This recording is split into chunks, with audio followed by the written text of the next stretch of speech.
नमस्कार। आज सोहर की एक दूसरी कहानी है। एक्चुअली जो भी उम्रदराज लोग हैं वो सब जानते हैं, लेकिन थोड़ा यंगस्टर्स के लिए, आने वाली पीढ़ी के लिए, युवा पीढ़ी के लिए थोड़ा मैं बता दूं कि ये सोहर जो है शोकहर शब्द का जो है वो थोड़ा अपभ्रंश है। कहते हैं कि गर्भवती स्त्री बच्चे को जन्म दे देती है तो उसके साथ साथ उसका भी दूसरा जन्म होता है। बड़े भाग्य से और ईश्वर के बहुत आशीर्वाद से उन्हें एक नया जीवन मिलता है। तो उसकी जो असह्य पीड़ा है, इस शोक को हर लेने वाले गीत को ही शोकहर कहते हैं या सोहर कहते हैं। यूपी के अलग अलग क्षेत्रों में भी अलग अलग नाम से सोहलो और अलग अलग क्षेत्रों में अलग अलग नाम से जाने जाते हैं। ये सब विद्वान लोग सब जानते हैं। बहरहाल सोहर का ये मतलब है। और आज की सोहर की जो कथा है वो थोड़ी दूसरी है। अब जो गर्भवती स्त्री है, शुरुआत के दिनों में कुएं पर पानी भरने जाती है तो वहाँ पे एक व्यक्ति हाथी पर चढ़ा हुआ होता है और उधर से गुजर रहा होता है। तो उसके रूप के ऊपर में थोड़ा व्यंग कसता है जो उस स्त्री को अच्छा नहीं लगता। एक्चुअली वो व्यंग कसने वाला भी उसका पति था। तो उसने कहा कि तुम इतनी सुंदर नहीं हो। स्त्री ने कहा कि तुम्हारा हाथी भी काले रंग का है और तुम खुद भी काले रंग के हो, तुम मुझ पर क्या व्यंग करते हो। पति को लगा कि भाई तो नाराज़ हो गई। तो वो अपने गांव से पटना आता है, अनेक वस्त्र और आभूषण खरीदता है, लेके जाता है अपनी पत्नी को मनाने के लिए। लेकिन वो गुस्से में रहती है और क्रोध में आकर के कहती है कि ये मैं तो काली हूँ, कोयल जैसी हूँ, अब मुझे ये सब शोभा नहीं देता, ले जाओ तुम अपनी माँ और बहन को दे दो। तो कई बार काफ़ी एंटरटेनिंग, काफ़ी मनोरंजक रहता है सोहर। तो आप सब आनंद लें सोहर का। इसमें कुछ ऐसे शब्द हैं जो भोजपुरी भाषी क्षेत्रों में तो लोग जानते हैं।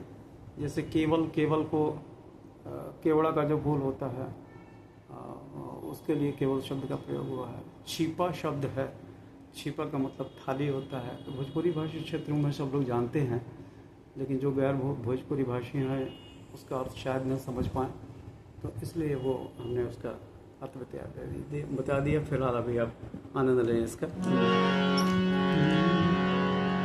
कि कौना बान चुए नारिया रावा त कौना बान केवल हो, ललना कौना बान चुए गुलाब त चुनरी रंगाई, ललना कौना बान चुए गुलाब त चुनरी रंगाई हो। ससुर बने चुए नारियरवा, भसुर बने केवल हो, ललना सैया बने चुए गुलाब चुनरी रंगाई भी हो।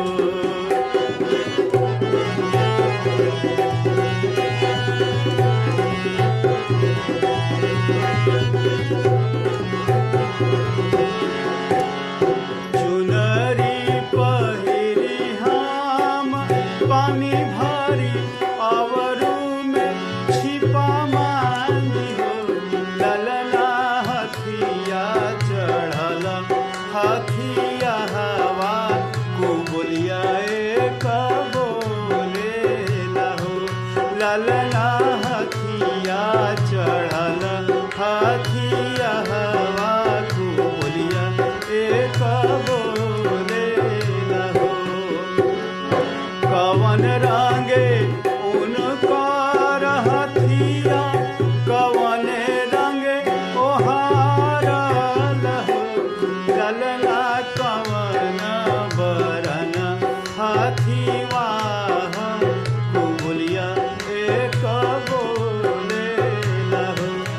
ललना कवन बरन हाथी वाहन, ओ बोलिया एक बोले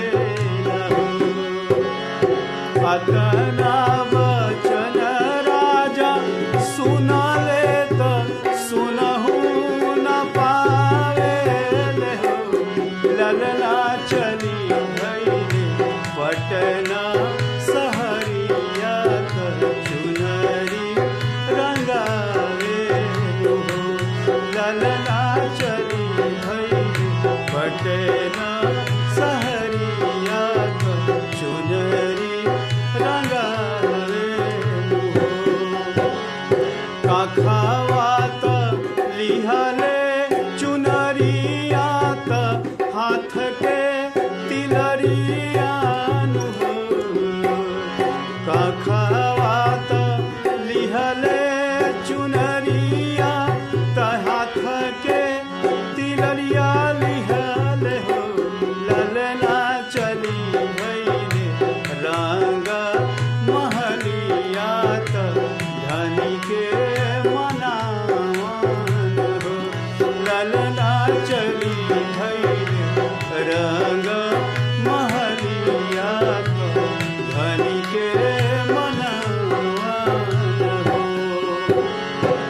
सुतल रानी के जगावेले जांघे बैठावेले हो, सुतल रानी के जगावेले जांघ बैठावेले हो, ललना छोड़ी देहु मन के पुरोध चुनरिया रानी पेन्हु हो, ललना छोड़ी देहु रानी पुरोध चुनरिया रानी पेन्हु हो,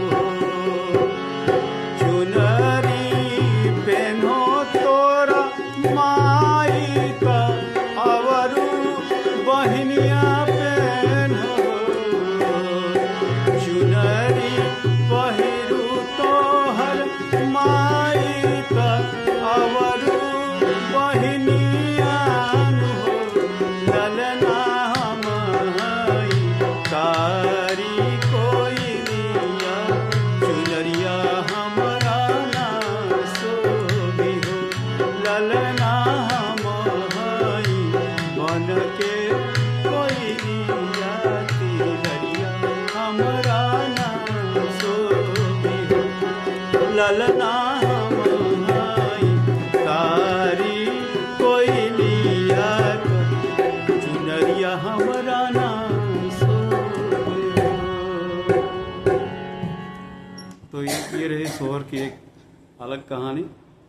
फिर किसी दूसरे अंक में मिलते हैं किसी अन्य वीडियो में, तब तक जय गणेश।